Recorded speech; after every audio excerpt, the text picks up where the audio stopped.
Oh, yeah. How long will yours run for? Like, yeah, mine's 15, 20 minutes, but I can only do it twice. Oh, Yeah. I've never, All right, we're live.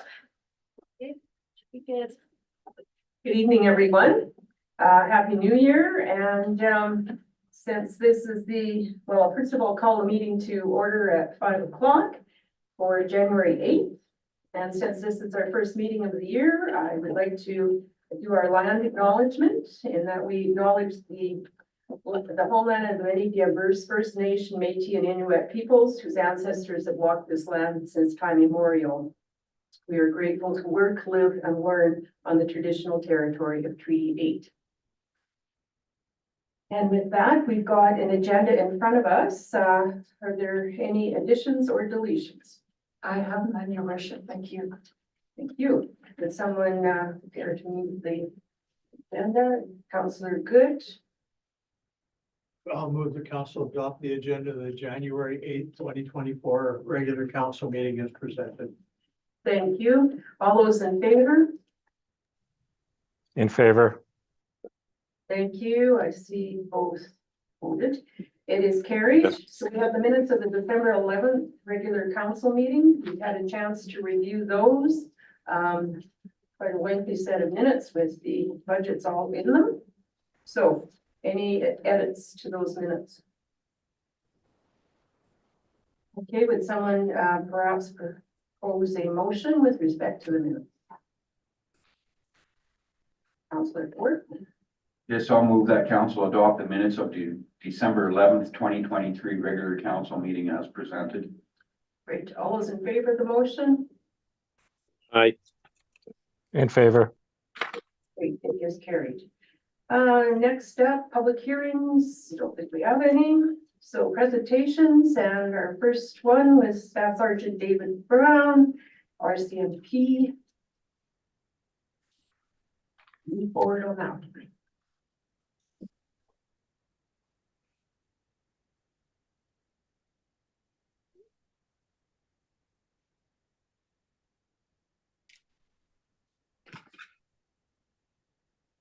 good evening, everybody.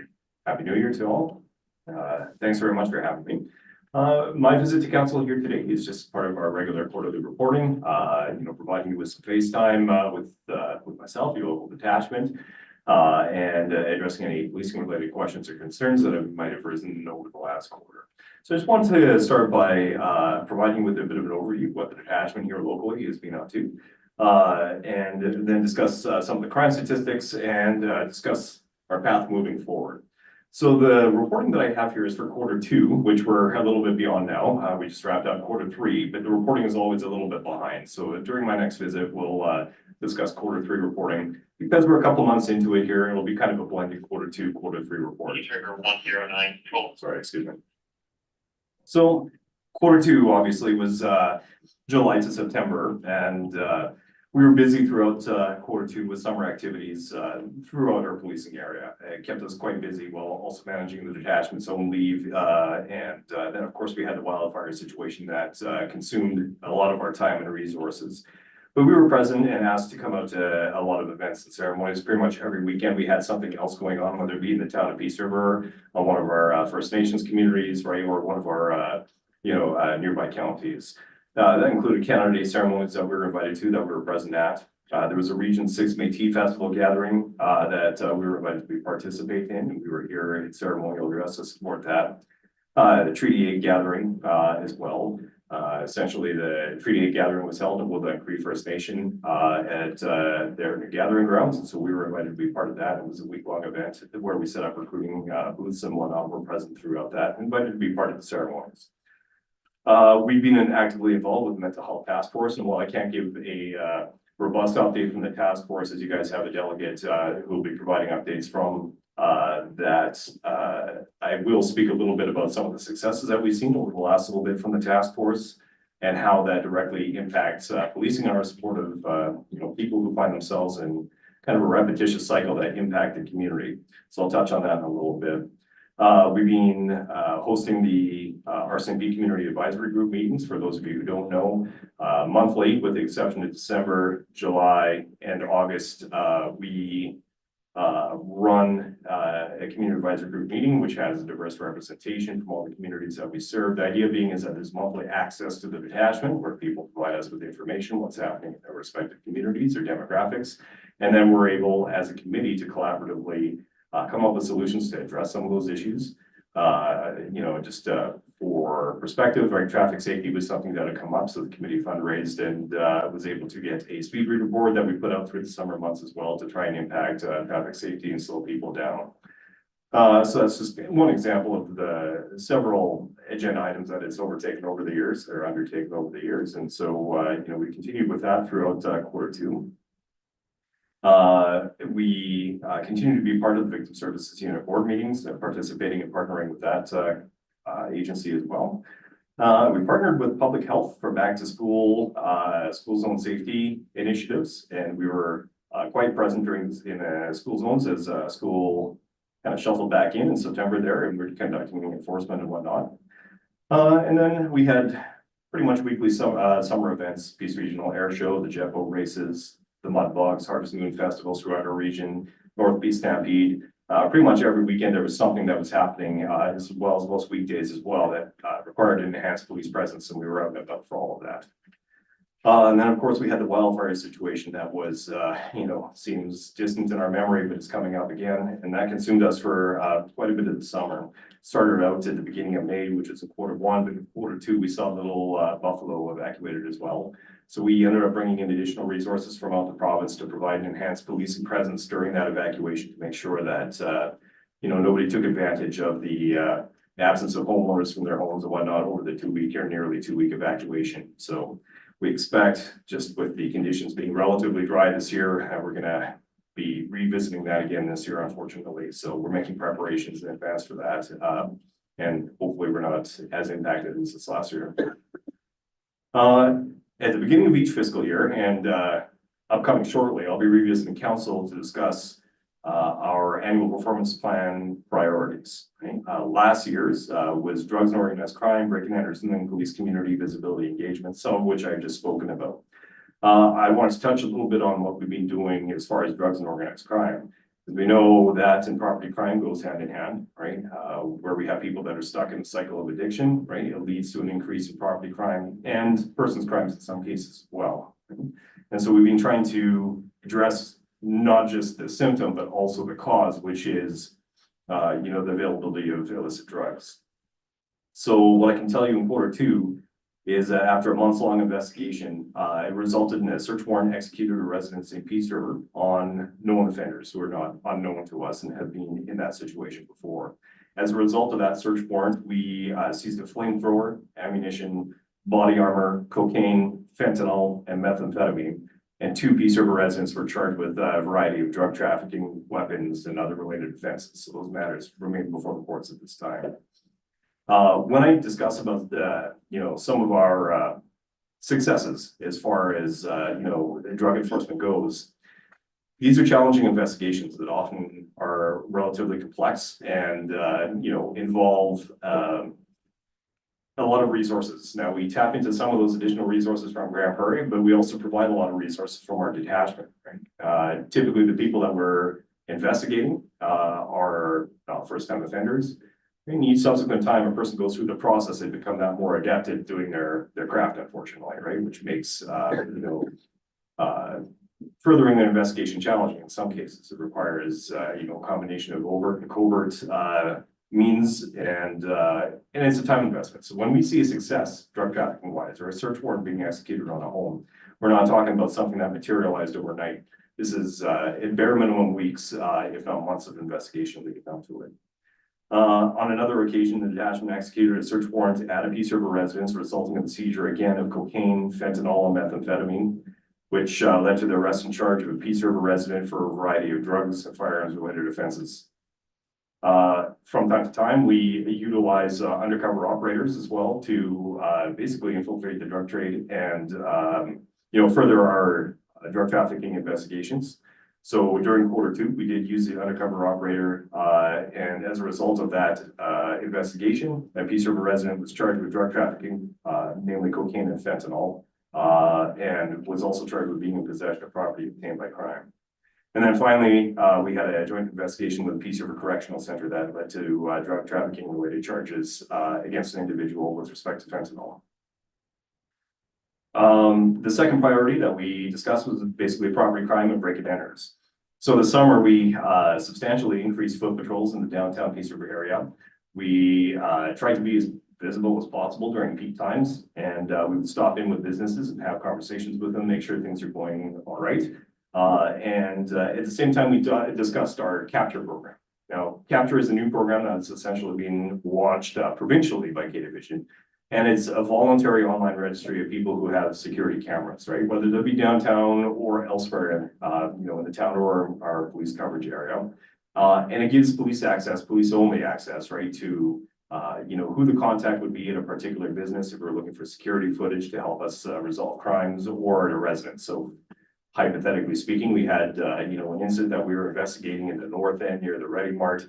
Rather than do a canvass of all the, apartments or condominiums in the area and businesses, we could, load up our Capture program and it would have a list of contacts for people in the area with cameras, the directions that they face, and contact phone number. One of the challenges we typically encounter is having to do those manual door-to-door canvasses, which of course is time consuming. And on top of that, we don't have a contact for, within a business in terms of who knows how to use that footage and download it for us, right? So that can be challenging sometimes. So with this program, we're trying to spread awareness of it, get people to sign up. Again, it's a voluntary program, right? It's not compulsory by any stretch of the imagination, but it allows us a little more expedient investigations. So that was, some of the conversations we were having with businesses that we were checking. We were also doing after hours business checks, going door to door, making sure that businesses are secure, leaving our cards so businesses know that we're there doing the checks, and trying to get in touch with people, in the event that businesses were found to be insecure. So it was just a continuation of that existing program that we had. We've been putting a lot of priority on responding quickly to break and enters where ever possible, and an effort to address some of those issues, and I have some successes that we were able to resolve, share with you from Q2. So in one instance, we saw multiple break-ins to both businesses and residents. We responded to a break and enter to a Peace River business and located 2 individuals inside. So they were arrested and charged in relation to that. On another occasion, we responded to an early morning break-in to the downtown Peace River business where a Bitcoin machine was stolen, causing significant damage to the business. Investigation was undertaken in which a Bitcoin machine was ultimately recovered and 2 suspects were identified, located, ultimately arrested and charged. Police also responded to a break and enter in progress to another downtown Peace River business. Officers located, arrested, and charged a young person in relation to that incident, recovering multiple stolen items, and that matter remains before the courts. On one occasion, we responded to a robbery of a downtown Peace River business. So a robbery is different from the simple break-in in which, force is applied or used or threatened in the use of, in the course of, a theft essentially is what that is. So in this case, individual presented a knife, demanded money from an employee before fleeing on foot. The detachment was dispatched along with our police dog services, tracked and arrested a suspect following search efforts, and was charged with a variety of criminal offenses. On another occasion, the detachment responded to a report of a break and enter to a home where the suspect had entered and threatened occupants. We located and arrested individuals being charged with a variety of offenses stemming from that incident as well. And there are a number of other ones as well that we've summarized in the report that you should have before you there. So we're doing what we can to respond quickly to those, and that's reflected hopefully in our Q2 stats, which I'll go over with you shortly. Kind of the supplementary efforts that we're making as well is I hope everybody has noticed our communication has increased exponentially from the detachment, so that the number of media releases in terms of the volume and whatnot and quality of information coming out from our office has increased substantially. And what we've done is we had sent one of our police officers on public information officer training so that we could have a local resource to do that. So whenever there's something that would be helpful to get public assistance on, we're putting that information out there. wherever we can share information about an investigation that's been, resulting in charges and whatnot, we put that information out there, so that the public is informed, aware, and we're seeing more information coming from the public in terms of Crime Stoppers tips as a result of those efforts that further our investigations as well. I'm not sure if you guys noticed, but in the month of December, case in point, we partnered with our local media to do kind of a Elf on the Shelf awareness campaign and whatnot. So every day for the month, one of our members dedicated a significant amount of time to writing up narratives, all with like a crime prevention or crime prevention or, just public safety appeal to each message at the end of the day. And we thought it was a fun way to engage. We got some pretty good feedback from the community as a whole about that effort. So probably something we'll look to do again next year. We were involved in a lot of public safety initiatives with AHS, EMS and whatnot. So candy cane check stops essentially, right? Where we would, do public education surrounding impaired driving. December was National Impaired Driving Enforcement Day, so we had check stops out and about for that, as well as on New Year's Eve, and then throughout the month of December, wherever we were able to be visible and, attempting to address the issue of impaired driving in our communities. This week is Operation Cold Start, so we're going to be, especially with the colder weather, dipping down. A lot of times we see vehicle thefts with keys left inside the vehicle or the vehicle's running. While people running to get their morning coffee or what have you, or gassing up the vehicles. And so that's something that we're going to try and prevent. So we're doing a public education awareness campaign this week, where you will see us out and about, engaging with people who are leaving their vehicles running and doing just that education component to try and reduce the number of, vehicle thefts that we do see. Oftentimes they are just simple crimes of opportunity that we're trying to prevent. So we've continued our integrated offender management program, which is essentially us, having a collaborative group of community stakeholders, right, where we have identified historically 2 people who are heavily involved in property crime in our region or have been. And, we sit down with them and tell them, hey, listen, this obviously isn't working for you. You're in this repeat cycle of offending. And what is it that you need socially, right, to prevent you from falling back into the cycle? So, we'll approach people, and if we think that they're going to be responsive to this, and there's a likelihood that we can intervene, and we'll go through a pretty labor-intensive intake process with them, and then present their case, with their informed consent, obviously, to other community stakeholders. We all pitch in and try and resolve some of the social issues or connect them with social agencies to prevent them from repeating that cycle. So we'd had 2 offenders that we were supporting through that. We still are continuing to do that. And then finally, just going to touch on really quickly through our mental health task force. We were able to form a fantastic partnership with Addictions here locally. Some of the challenges were that we were seeing repeat clients come through the detachment, spending nights in cells who are struggling with addictions and that sort of thing, only to be released in the morning, and then several hours later we would go through that cycle again, right, for lack of other options for this individual. Or a couple of times, we have seen people who are heavily involved in property crime or other related offenses where we're seeing an underlying addictions issues that we hope to, be able to resolve to break that cycle. And so I'm partnering with Addictions through our mental health task force. We set up a referral program where they provided staff that's available to us. We're able to refer clients that are in our custody or just leaving our custody, and Addictions will send staff up to meet them at the detachment and connect with them there. And we've done that. We just got the program up and running in November. And we've already had them up probably about a dozen times to speak with clients and whatnot. And it's with their informed consent. But a surprising number of people have actually taken them up on that. And, it's resulted in, appointments being made down the road and whatnot. So we're hoping that with connecting them with the resources that they need at the time that they need it, that we're able to change some behaviors long term and affects, the feeling of crime that we're feeling here. So I'm just going to jump over to our crime statistics and just go over these with you real quick for Q2, which is typically our busiest, time of year during the summer months.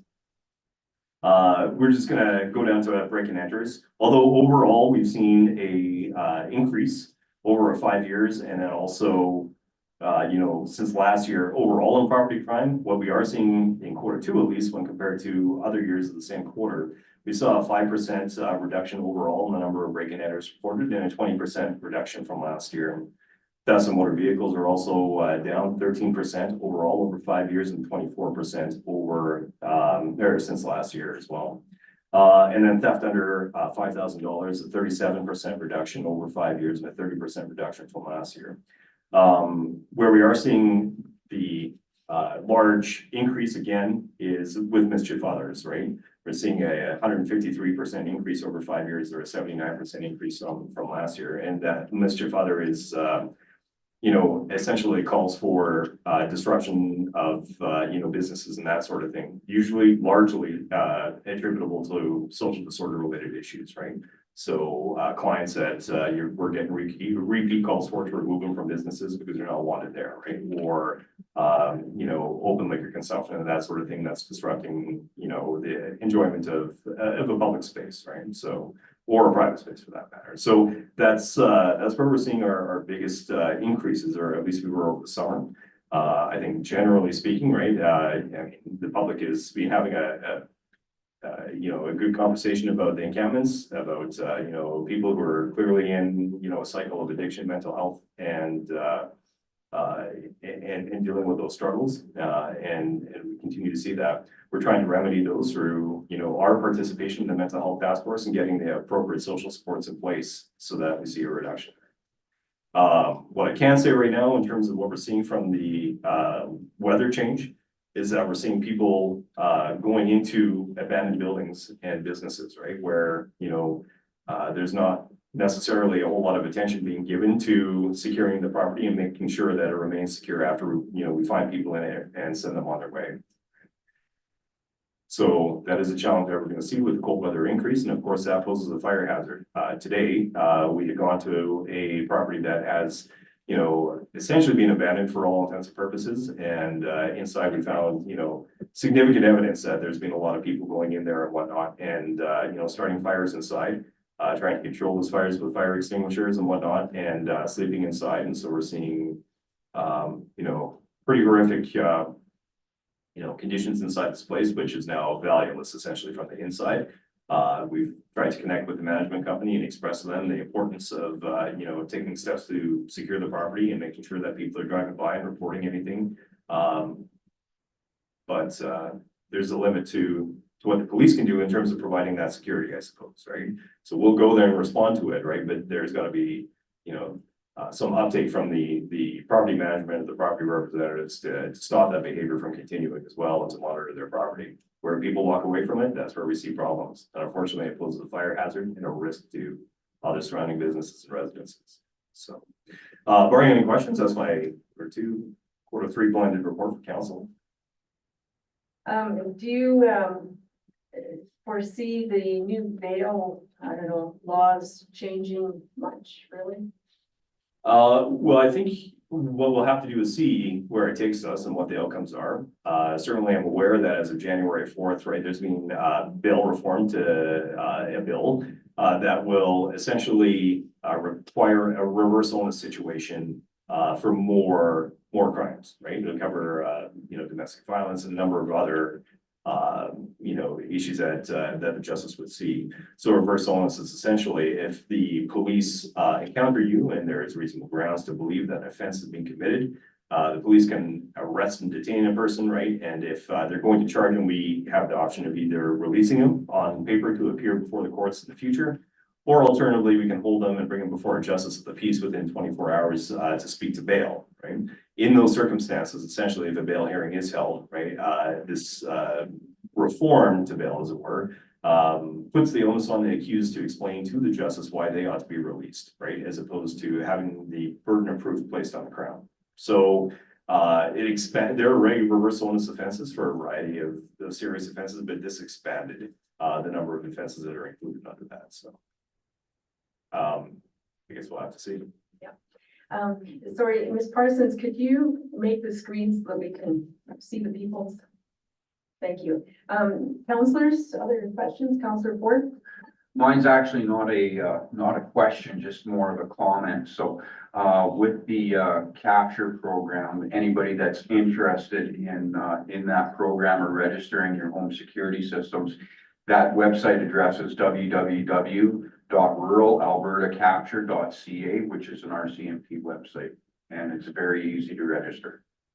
Yeah, and I just will say as well, it doesn't give the police access to your feed or anything like that. It's just basically a database to say, okay, there is a camera at our business, you know, and here's the contact information for you in the event that you need to reach out and discuss footage with us. So. Great. Other questions? Councillor Boychuk? Hey, Dave.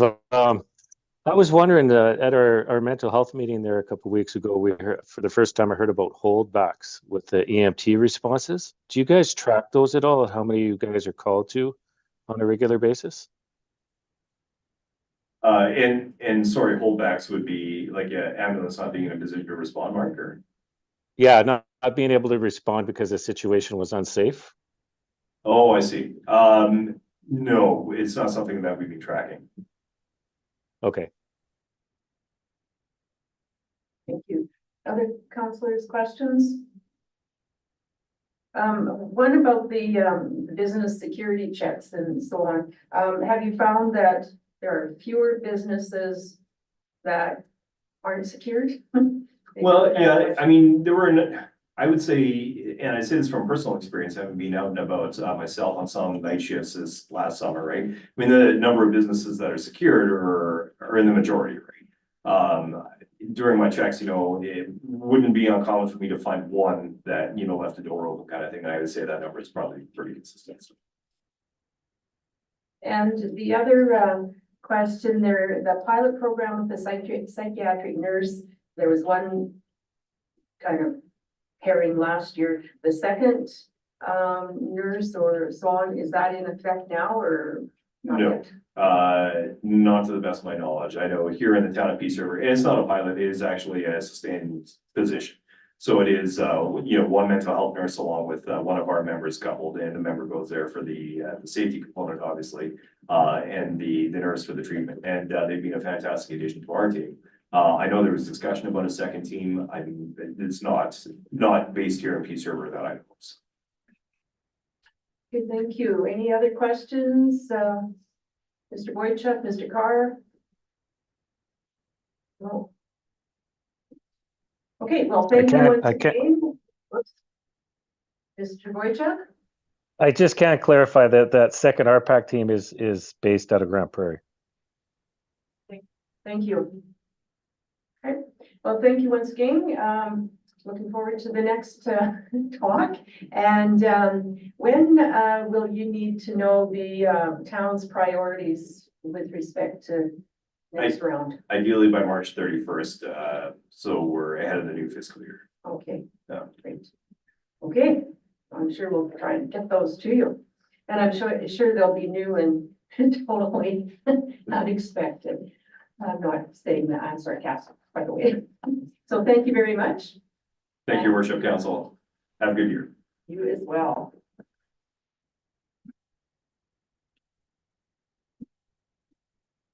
Okay, the next item on our agenda, we have the Peace River Regional Women's Shelter with Carol Van Flake and Board Chair and Norm Duval, Director. And if you just come up there and make sure the microphone has its red light on, and that means you're live.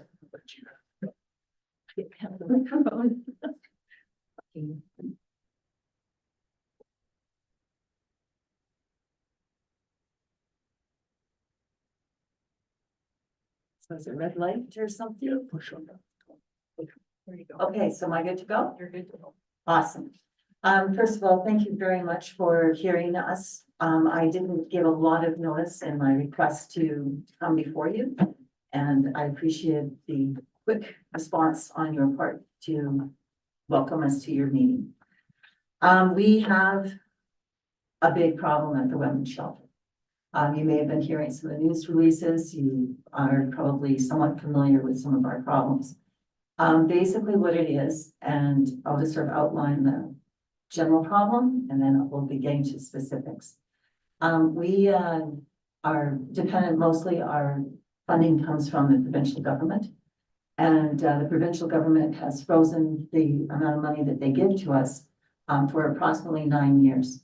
So we have not received any more money for 9 years, which means that, you know, as wages go up and the cost of living goes up, it becomes very difficult for us to do important things like maintenance.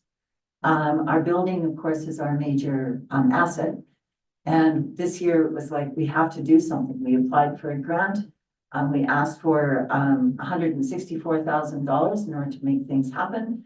And we were awarded $64,000, which is nothing, but it meant that we couldn't do everything we had hoped to.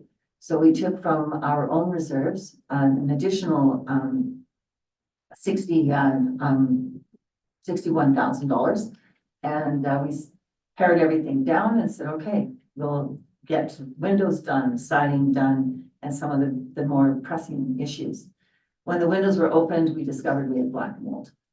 And of course, things come to a crashing halt when that happens. A laboratory report was done and went through and did like air quality control and to see what the situation was. The sleeping areas and the mechanical room in particular were the areas with the worst amount of poor breathable air. We immediately moved all of our clients and their children out. We found proper places for them. There's a variety of things that were done, but it did happen, and it happened very quickly. Because of course the safety of our clients and children is paramount. If you are interested, while we're talking, I'm not sure it's supposed to be me, but I did bring some pictures of what we're talking about. Sort of three batches that they're the same pictures in each batch. And we could pass them around for. Now, the next thing I wanted to mention is that we've had, since we've had to close our doors, which was at the beginning of December, we have had, November 28th was when we had to close things down. So between November 28th and January the 8th, we have had 57 adult admission requests and 25 children that we were not able to accommodate. We have certainly offered them phone numbers. We tried to facilitate them moving to a place where they could have safety.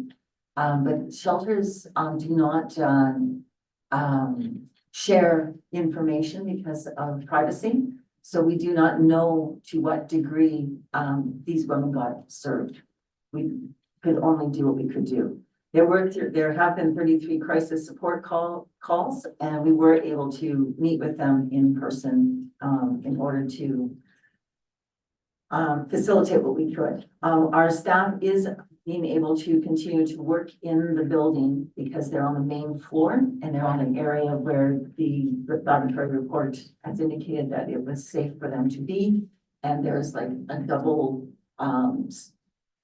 layer of, I think it's essentially plastic, but to keep the area sealed off so that our staff is not at risk.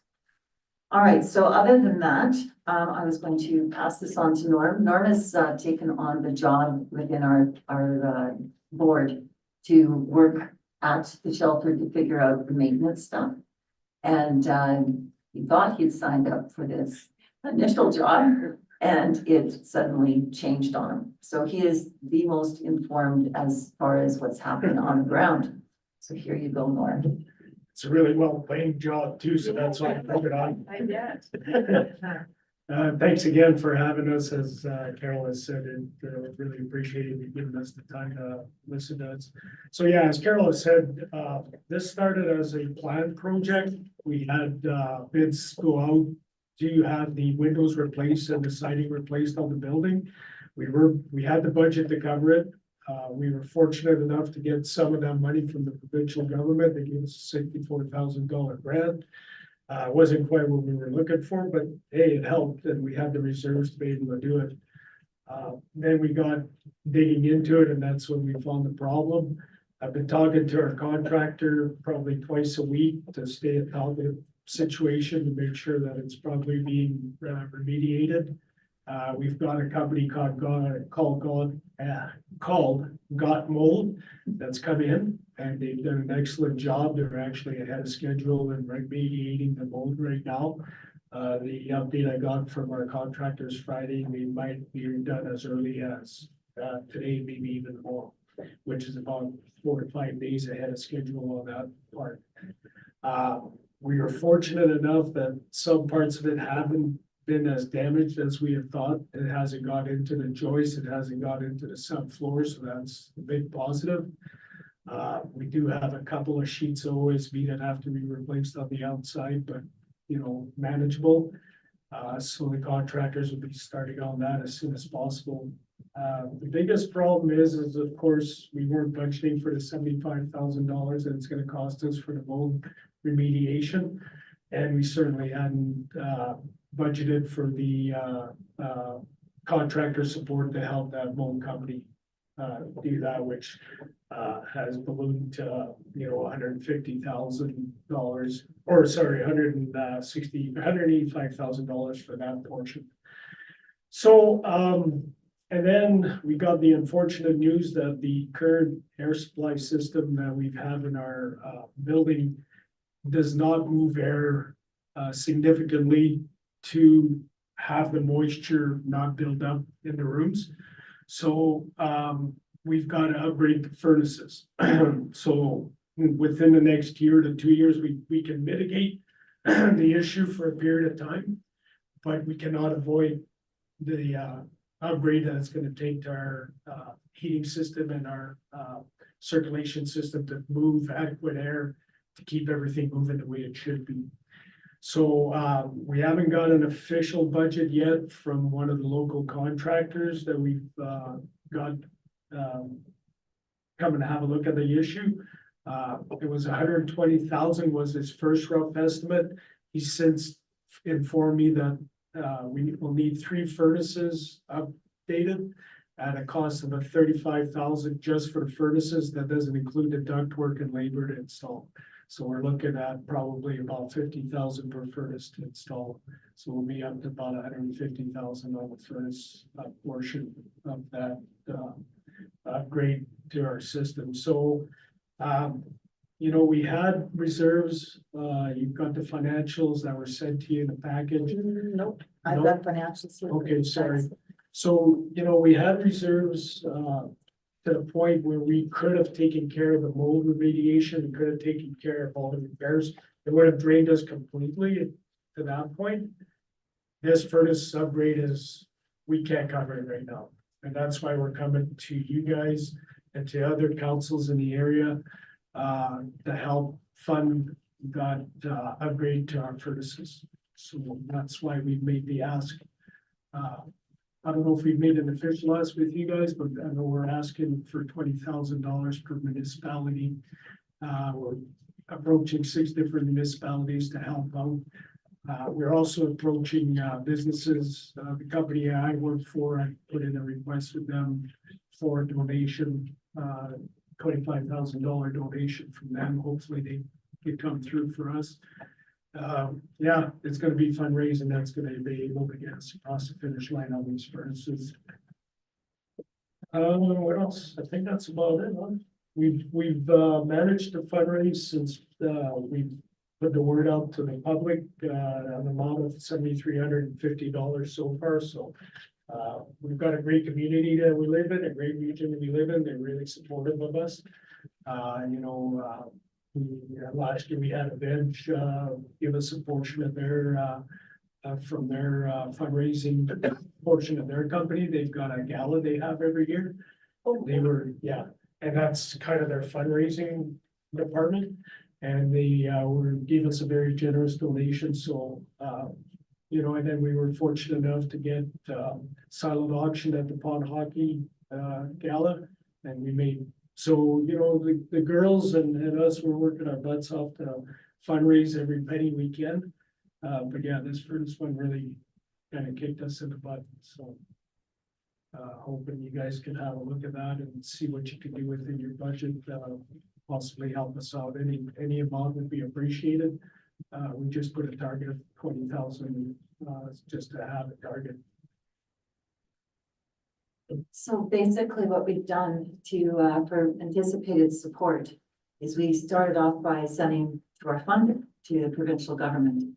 And they have asked for lots of information from us. We are working with them closely in that fashion. We have heard nothing as far as whether or not they're going to give us any sort of financial support.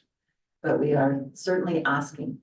We have CC'd the letter to all of our local areas, to the opposition, to our local bands, and basically everyone who we thought would possibly be affected. And just to make sure that everyone knows that, yes, we're asking for this help.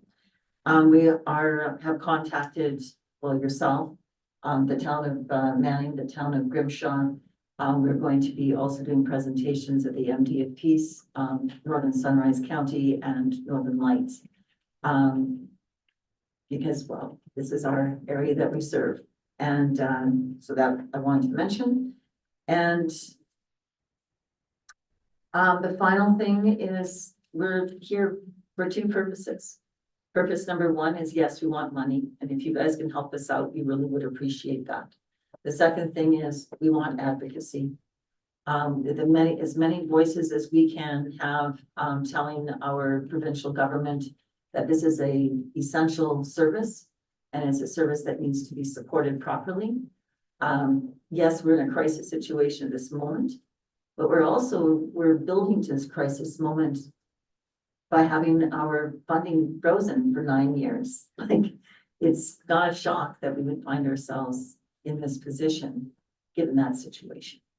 So whatever you can do to support us, we would appreciate that as well. And we did have a meeting in October with the Minister for Children and Family Services, Honorable Cyril Durden. And our MLA, Dan Williams, was part of that conversation. I did send out communications to them shortly before Christmas, appraising them of the situation we had here. I haven't heard from them. It is my intent to do the follow-up communication with them this week to see where they're at with that communication. We also, like you said, we got in touch, CC'd our Premier, Daniel Smith, the leader of opposition, our MP, Mr. Beerson. You know, we're just putting the word out there and just hope these guys help and step up. So if you can help on that in kind of way, it would be great. I heard on CBC radio twice, Carol's talk with the interviewer sort of thing, so. I actually missed it. I had a number of people tell me they heard it, so I said, as long as you understood Yes, that we absolutely needed some money and we were having troubles, says that's all that was important. And if you listen to the French station, you would have heard my interview. That's right, Mark did. well, that might not have made sense. to you, Yeah, so you know. that's why I kind of thinking, yeah. So basically you turned away, I think, a total of 79 people, parents, like parent and children over the last census has happened. 57 plus 25, that would be. Just over 70, it'd be over 80, 83. Yeah. Thereabouts. Okay, and at this point, you're probably still on an ongoing basis, still turning away more on a day-to-day. Right. January is typically a high need month. It's after Christmas. A lot of families have a lot of crisis at that time. And sometimes hold up to get through Christmas, and then January, we have a lot of people. Yeah. And so this is a month that's hard for us to have our doors closed. Yeah. And you still have staff to pay, they still do some of the work at least too. Councillors, do you have questions? Councillor Ford? Thanks for your presentation. I'm just looking at the letter here and I see you have quite a number of people and organizations and representatives CC'd on this request. Besides the money ask, would it be beneficial if the town of Peace River and all these other councils wrote letters of support to the provincial government? Absolutely. For everybody that's on this list? Absolutely.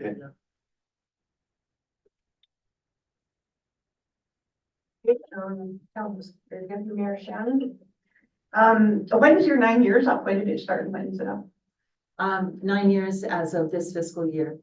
I forget the years. I'm really. Oh, it's up now. Yeah, in this fiscal year in March, that will be our 9th year Oh, okay. without an increase. Without any government increase. in So funding. 2015 or thereabouts was the last. Yeah, was the last thing, That's a government. funding. very long time. Very long time. And that is one thing we communicated to the minister when we had that meeting with the minister. Because they did, the premier did mandate him to have a spend of $10 million over the next 4 years, and we were quite adamant about how little that is for all the shelters in Alberta and all you know, it just isn't enough, so. The one reassuring thing he did say to us that is, they are looking at the funding model for women's shelters and are looking at trying to figure out a different way to do it, but when that happens and how quickly that happens is two different things. And actually, like the meeting that Norm is referencing, that meeting took place before the black mold occurred. And we were talking to him about the fact that we hadn't had an increase for so many years. We talked about the fact that maintenance was a problem. And it was like 2 weeks later. And so when the new furnaces, the threat of that would be gone of having any more mold, right? Because of the circulation of air that the new furnaces will provide. Yeah, so, you know, we can, like I said, mitigate it for a period of time where we can get some dehumidifiers and get circulation going, but it's really not permanent. And it doesn't give us that positive flare, airflow through the building that would help turn the air over for the safety of our clients and our staff. And then the Festival of Trees used to be a big fundraiser for you, correct? Yes, it was for years. But then you don't do that anymore. We discontinued it actually around the time of COVID, but we were also finding that we were spending so much of our staff time to try to prepare for the Festival of Trees, that it was just becoming too onerous for our staff to do. And so we've been now doing like their book sale or used book sale is, right, it's not, we haven't bringing nearly the money in, and we do direct appeal, and our direct appeals have been fairly close to what we bring in with the Festival of Trees. However, the tough part is that what we were bringing in before, that was topping up what we needed. And now we have this amount that, you know, $150,000 extra. It's not the same thing. Thank you. Other questions? Councillor Carr, Councillor Boychuk? I have a question. I'm just curious, you said $15,000 per furnace. Are these specialized furnaces or are these just regular furnaces? Because I'm an HVAC contractor, and if those are regular furnaces, that's a lot of money. I would just suggest that you go get prices. I haven't seen the equipment, but get prices from other contractors as well, because that seems extremely high to me. Yeah, they're not regular furnaces. That's what we've got in there right now is regular furnaces, and that's what the issue is. We can't put proper air circulation on the regular furnaces. So the units we're looking at are high HVRs, high volume, or I don't remember what the name of it is, but they're essentially high volume recirculation systems. Okay, I just was shocked by the number. I just wanted to make a suggestion that I don't want to stick my nose in your business, but that's. No, and I knew, I'm glad you spoke up, because I know you would have known that we are looking at a specialty HVAC unit. We don't, you know, normally you do a rooftop, but this type of building, we wouldn't be able to get a rooftop system on, because it is a peaked roof. So it'd be 3 units set up on the outside to do the 3 different levels of the building. Oh, okay. Yep. 100%. Thank you. Councillor Boychuk? Great presentation, Norm and Carol, and when I get back to town, I'll touch base with you about some potential grant opportunities I've come across here in the last couple of days as well. Excellent, thank you. Any other counselors? Okay, so you're asking basically 20,000 per municipality is probably a minimum, is the ask, and advocacy to whoever and whatever as much as possible. Okay, so council will end up having a discussion about this at a later council meeting, and then probably admin will be getting back to you. Whatever. Yeah. Yeah. Appreciate that. Thank you very much. Any questions or anything that you may have afterwards, please let us know and we'll be glad to answer them. And if you want to get pictures of the repairs and let us know and I'll email whatever information you need there. Well, thank you very much and good luck with the project. Yeah. Thank you so much. Thank you for listening to us. See you guys.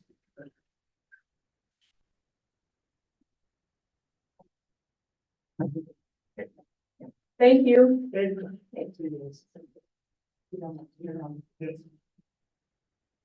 Okay, our next item are bylaws, and we have Ms. Modi here for bylaw number 2145, the land use bylaw number 1891 amendment, redistricting of lot 1 on 10 block 10, plan 88200437.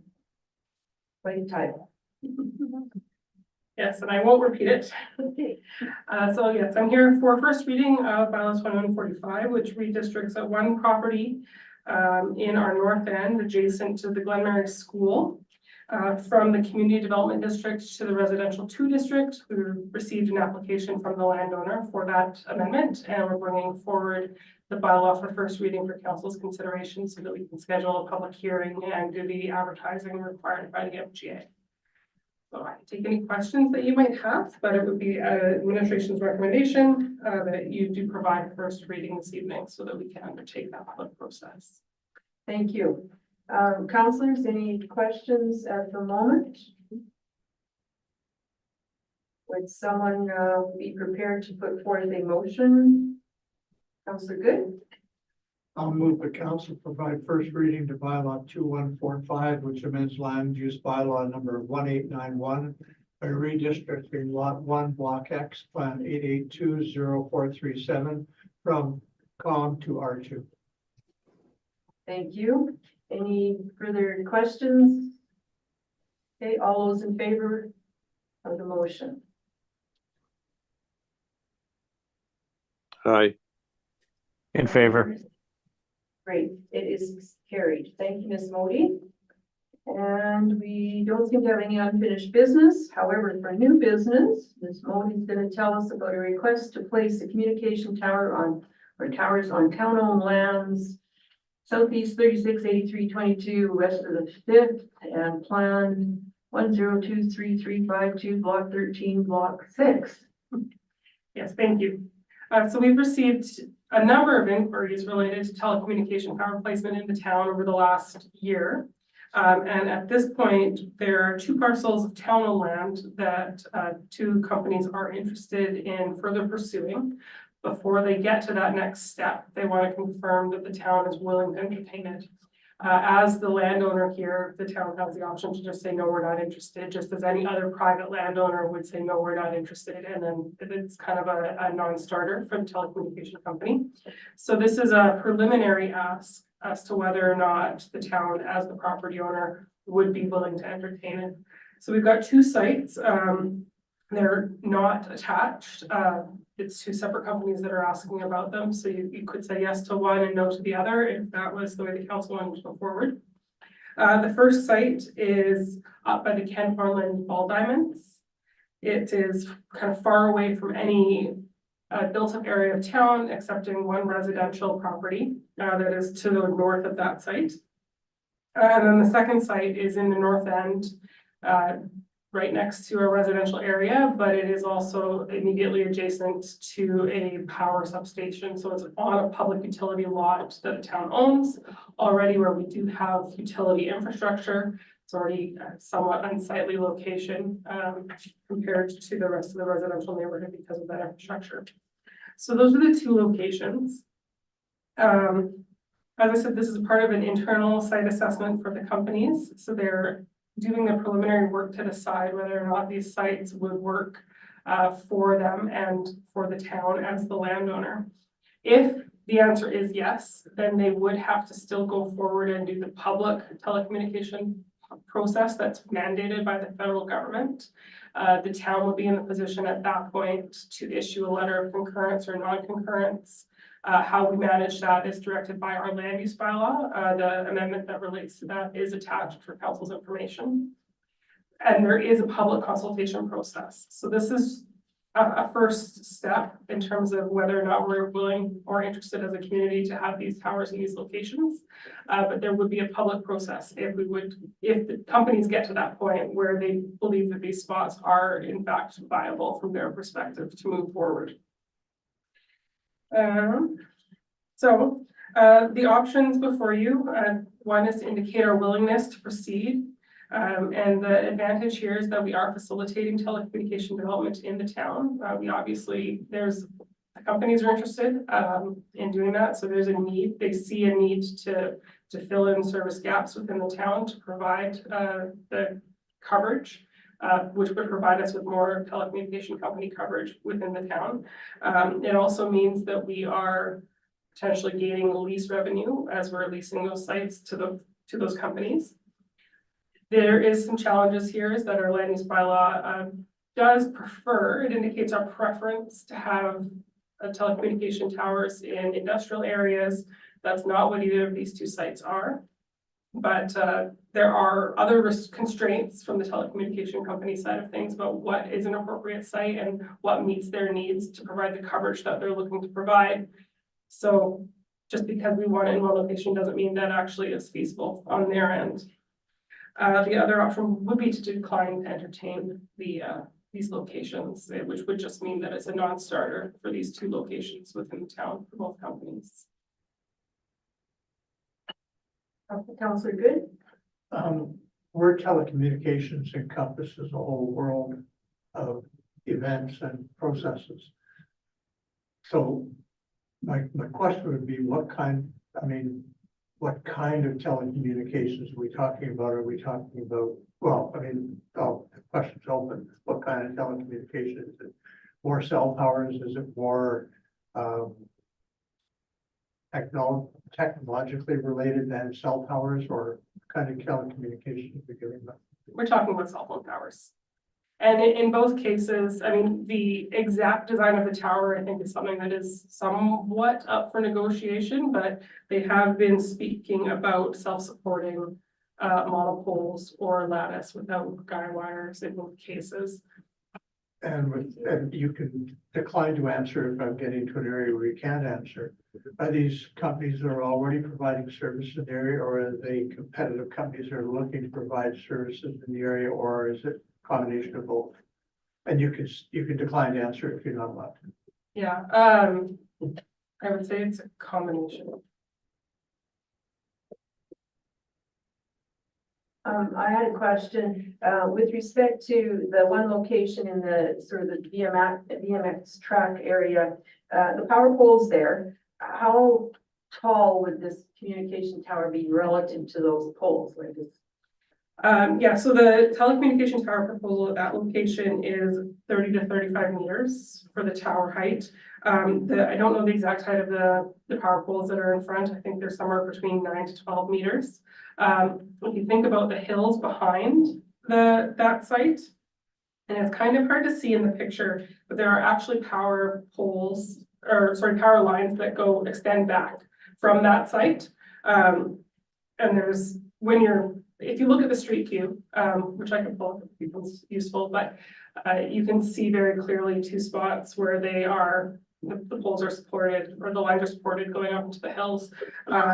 And so the site itself is at 320 meters.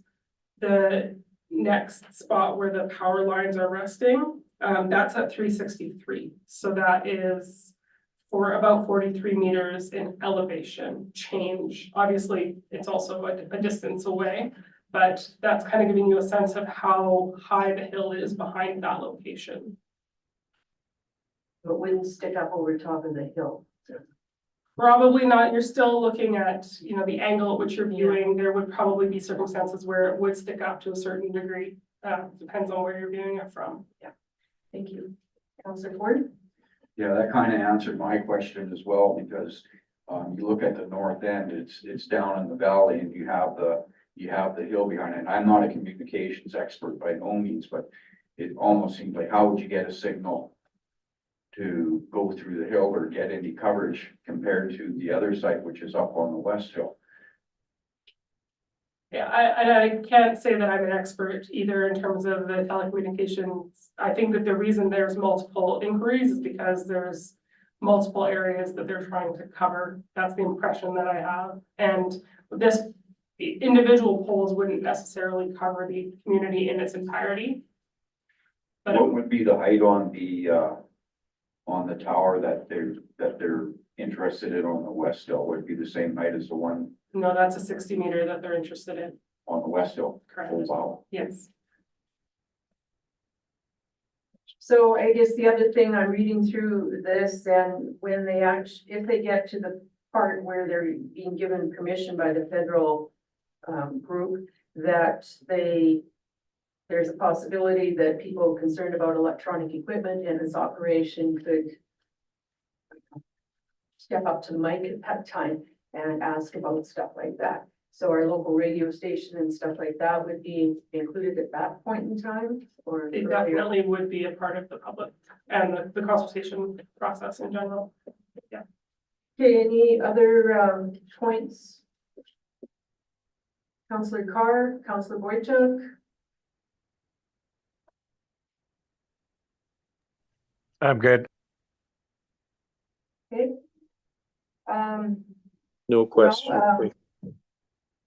So we can split this into two parts if we have that concern, or recommendation is one motion to cover both aspects, I guess. So somebody willing to put one motion? Councillor Good? Well, I want to put a motion on both because it's going to be brought to the public and there'll be more information and more engagement at that point. So I'll put the motion forward. Fine.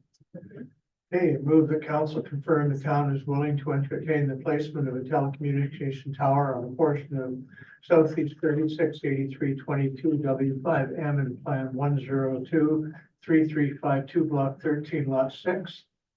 Subject to the requirements of both the Federation of Canadian Municipalities, Canadian Wireless Telecommunications Association's antenna system siting protocol template, and the 2023 version of the Innovation, Science and Economic Development Canada Client Procedures Circular CPC-2-0-03 Radio Communication and Broadcasting Antenna System Section 6.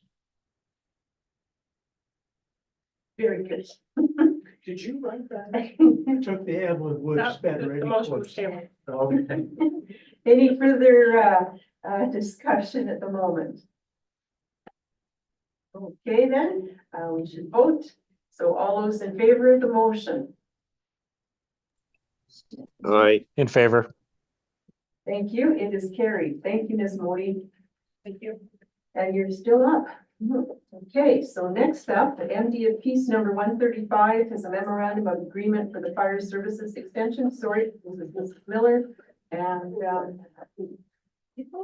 she could carry on, I guess, whichever. Thank you, Worship. So the request for a decision before you is regarding an extension to the fire service agreement that we have in place with the MD of Peace. The town and the MD had entered into an agreement in January of 2021. It was a 3-year agreement. We just came to our attention that it expired just last week. And at the time, the rate was established to be $50,000 per year. So understanding or recognizing that the agreement has expired, administration is seeking approval to extend the agreement for 1 year to allow us time to review the agreement and see the service levels are suitable and whatnot. And we would like, or we would request or recommend that an increase equivalent to what we asked our ratepayers this year of 3% to the rate that's being charged to the MDFPs for the next year. Thank you. Any questions on this or discussion, Councillor Ford? That was the same rate that we just did with one of our other surrounding neighbors with the MOA. Correct, yes. Any further discussion? Someone would like to put forth a motion, Councillor Ford? Thank you, Your Worship. I'll move that council approve a 1-year extension of the existing MOA for the fire services with the MDFPs number 135 to December 31st, 2024, with a 3% increase to the rate paid in 2023. Thank you. Any further discussion on the motion? Okay, all those in favor of the motion? Aye. In favor. Okay, it is carried. Thank you, Mrs. Miller. Next up, we have membership to the Peace Regional Economic Development Alliance and the Northern Transportation Advocacy Bureau. Mrs. Miller. Thank you, Your Worship. So further to discussions held during budget deliberation, administration did move forward with speaking to PREDA about joining or reinstating our membership, where they advised that they just needed to have a motion of council basically suggesting or asking to join their membership. And along with that information, who our appointed member would be to represent the town. We did confirm that the rate per capita is $1 plus 30 cents per capita for their municipal project fund, which we would be able to access to support some projects after 1 year of membership. And similarly, the NTAB is a subcommittee of PREDA. They advised that our interest in joining the subcommittee would be discussed at their next meeting. And there's an additional 50 cents per capita to join that. And when we request or council requests to join that, they also need a statement of what we feel we would bring to the membership and what we would get out of the membership. So in past, at our organizational meeting, Your Worship, you called for nominations. If there was more than one nomination brought forward, then we would move to a secret ballot. So I think at the organizational meeting this year, we sort of had volunteers, and if there was 2, then we moved to the secret ballot. So first of all, are there any questions on the material before us with respect to the committees or the costs or anything? What is specifically the Northern Transportation Advocacy Bureau? Do we know what that mandate is of that subcommittee? Or, I mean, it seems like the name kind of gives you an idea. Who's this? I'm sorry, I don't know. Okay, they advocate basically for a northern transportation corridor for both goods, electricity, anything that needs to be from one side of the province to the other. Also, in the past, they've looked at rail transportation, again, one side of the province to the other in northern Alberta, but then over to BC, or one of the possibilities they looked at quite strongly was to go up through part of BC, Northwestern Territories, and down to Valdez, because that avoided the issue of tanker traffic, which our federal government doesn't like along the BC coast. So it was basically to transport everything, including communication, roadways. The road from Fort Mac over this way is one of their strong advocacy elements. So they kind of have some wins under their belt too. There's your call announcement about that road too. Okay, thank you. Yeah. Terry Ungarian, from MD of Northern Lights talked about it in depth at our Christmas party last year. When we were there and talked about the. Okay, so I'm actually interested in both of these committees. I would like to see basically what CREDA is doing and can do more for us perhaps at this point in time. We were members of that committee a while ago and basically got out of it due to some financial constraints at the time. So anyways, I put my name forward for both of them, but somebody else would do as well. Put my name forward for the CREDA one, please. Okay. Anybody else? Okay, then, so we would go to a secret ballot, and those that are virtually, I think are texting Ms. Parsons. So this is for CREDA.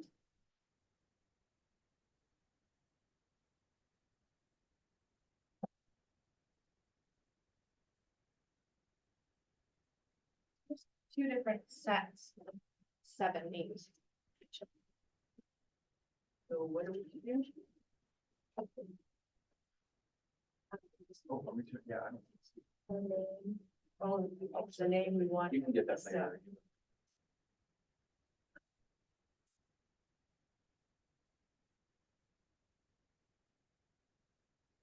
We're starting with Frida.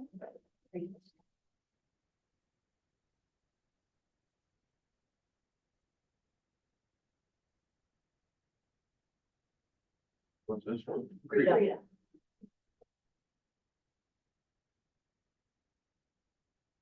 Oh,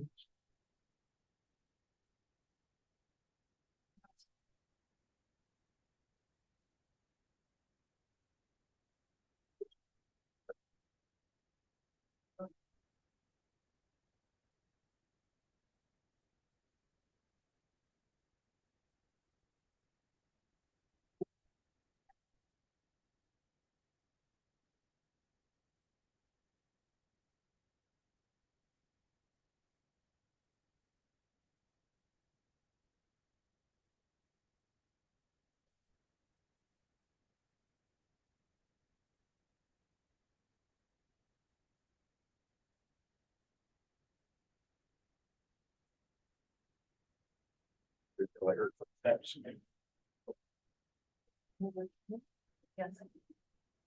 Sorry, Worship, just while they're telling that, I thought I should mention for full disclosure, I just realized on our RFD that we failed to mention the cost for attendance to the meeting, so just keep in mind that for everybody that we just noted the membership fees and not, you know, the cost for attendance to the meetings. My apologies on that.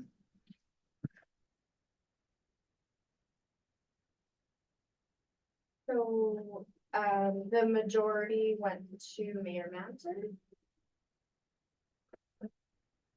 Thank you. Okay. So we'll make motions at the end of this. The other one was NTAB. And again, I would put my name forward for that, but somebody else as well.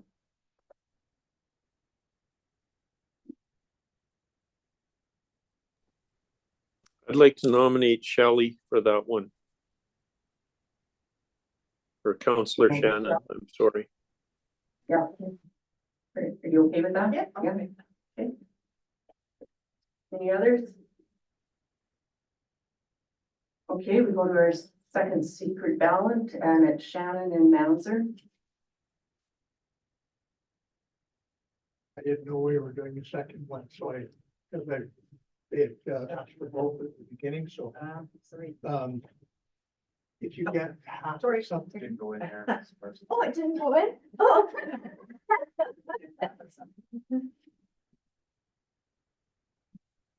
So if you get most Oh. of one. Okay. I'll figure it out.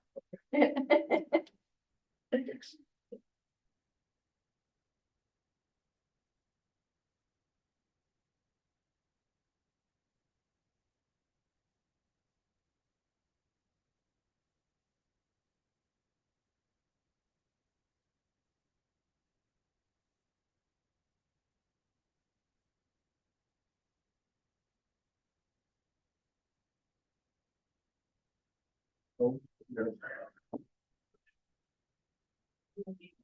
I just, a thumb down icon popped up.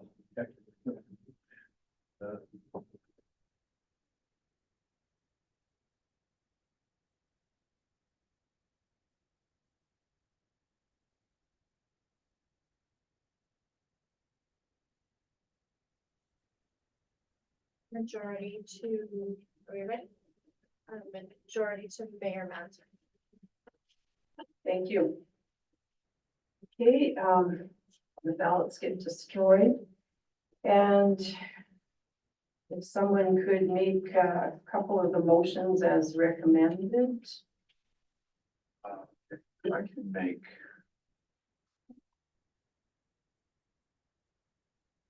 Okay, proposed motion, here we go. I'll move that council direct administration to submit a notice of motion to PRETA requesting membership and appointing Mayor Manzer as our designated representative. Thank you. Any discussion on that? Is there alternates? It could be. Okay, we've got a motion on the floor, so let's do that. All those in favor of the motion? Opposed? In favor. I was in favor. Okay, thank you. Okay, let's go to the next one, then we'll come back to the alternate discussion. The second motion perhaps from someone? Councilor Good. I'll move the council direct administration to submit a notion of motion to NTAB subcommittee requesting a membership and appointing Mayor Manzer as our designated representative. Thank you. Any further discussion? All those in favor? Okay. In favor. With respect to.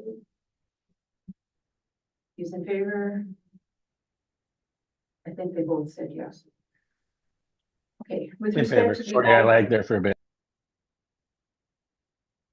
That's an echo. He Oh. is in favor, he lagged. Oh, okay. Okay. Lagged.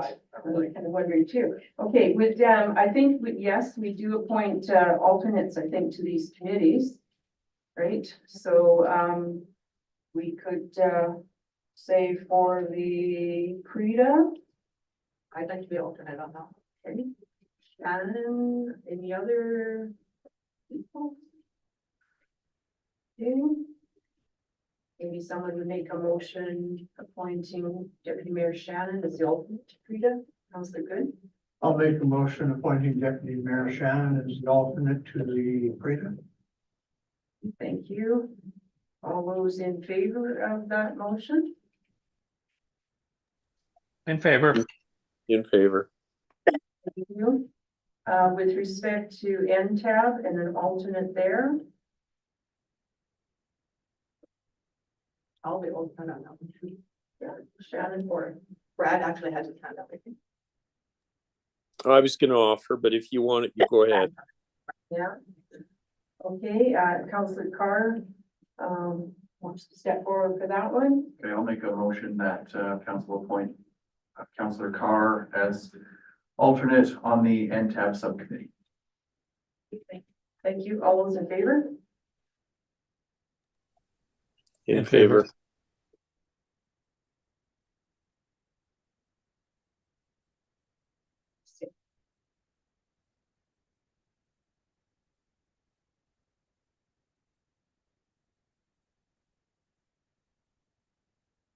Did they both say they were in favor, do you think? I didn't hear. Yeah, it looks like he's shaking his head, Yes. yes. Okay, Yes. thank you very much. Okay, so Councilor Carr will be alternate. Okay, Councilor Good, you have the ballot? Yeah, the motion that the remaining ballots be collected and read. Yes. Okay, thank you. All those in favor of that motion? It is carried. Thank you. In favor.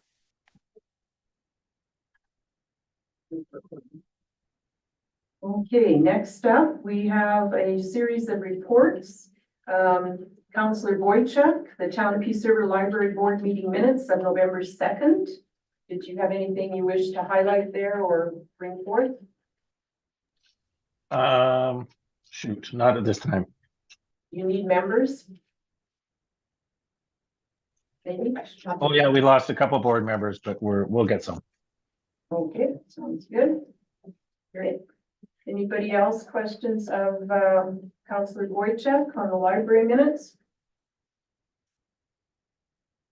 Okay, next up is the Peace Regional Waste Management Company Annual General Meeting Minutes of November 2nd, and Deputy Mayor Shannon.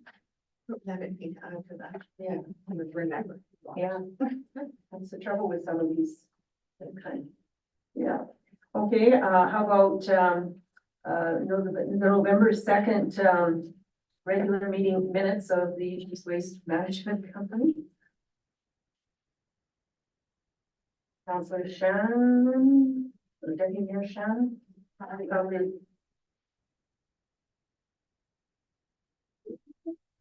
Yeah.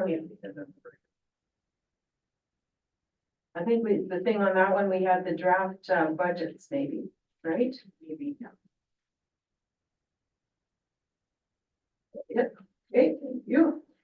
Peace River Aboriginal Interagency Committee meeting also of November 21st. This was my report. Perhaps the highlight would be that the Pratt Committee is working on a terms of reference to update that one, since the one we were using was fairly old, and this one has some major changes in it. And it basically is getting updated because the group is thinking that perhaps there will be a Friends of Pratt being formed so that they can apply for grants for things like the powwow and stuff like that. But they wanted to get their terms of reference in order to facilitate that becoming a society type thing for a different group, not Pratt. But any comments, questions on that one?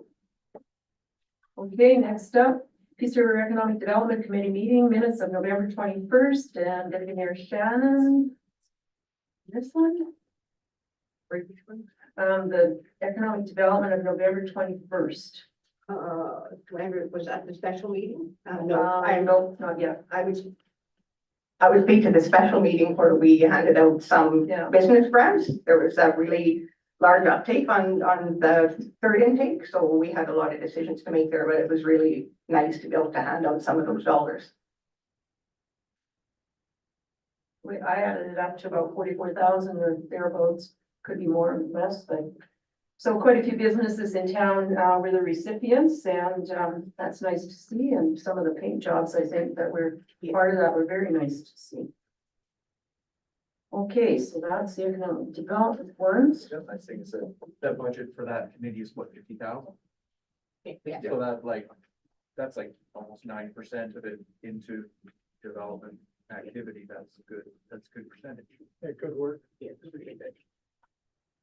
And the next, there should be another. Okay, great. Okay, now up to the Mercer Advisory Committee, year-end communication. Yeah, so the big news there, so previously, the PAC was involved in, some of the, FMA, voice, values, objectives, and targets.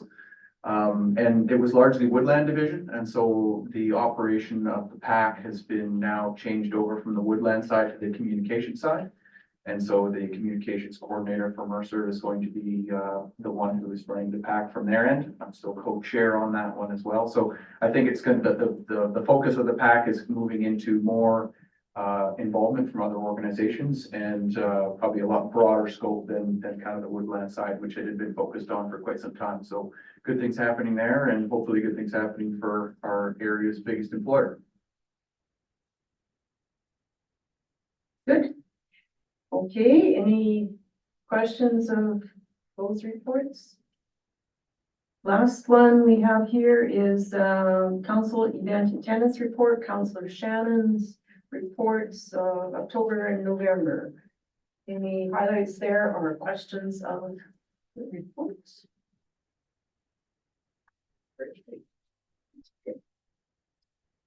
Okay, busy. Okay, maybe someone would now propose a motion to accept these reports as information. Councillor Good. I'll move the council accept reports 9.1 to 9.8 for information.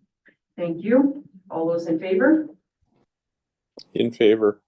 In favor. Thank you. It is carried. Next up, we have information, which are the council communication packages of December 8th, 15th, what else here, 29th, I guess. I read those wrong. Anyways, they're all there. One I wanted to bring forth was on the December 8th one, incoming correspondence, item 6. We have the Royal Canadian Mounted Police Deputy Commissioner Zablockley, who has received a new appointment, I understand, so he'll be moving away from RCMP responsibilities into provincial government, I think, right? So I was wondering if council would send him a thank you letter for his services once he's in his new job. Yeah. Okay, someone maybe move that. Can't do it, can you? I'll make that a motion. Okay, move that, Yeah, would you give me the wording on that? Please? move that, council send a letter of appreciation to Deputy Commissioner Zablockley on his, service with the, RCMP, and congratulations on his new, position. Took words right out of my mouth. There we go. All those in favor of that motion? In favor. In favor. Great, thank you. It is carried. Anybody else have something within this that they would like to bring up to talk about? You have some invitations on the tonight, package there, Madam. Yes. Yes, okay, with respect to, December 29th, there were some invitations that I did accept. Region 6 Métis Nation of Alberta AGM. Invitation to attend and bring greetings from the town. And the second one, in May already, the opening of the new Ecole Quatre School. And that was things that I Did noticed. anyone make it to the Laverne Construction Open House? I sort of missed that. There was, I had something else that night. Yeah. Okay, anything further there? Would someone perhaps move that council accept items 10.1 for information? Sure. Councilor Ford so moves. All those in favor of that motion? In favor. In favor. Okay, it is carried. We have notice of motion is next up. Do we have any notices of motion? No, I don't know, I should. Okay, any comments from the public? Okay, key communication items. What would council propose? Say the women's shelter. Women's shelter situation. Others? Councilor Good? I'd like to see some communication on the rejoining of Frida.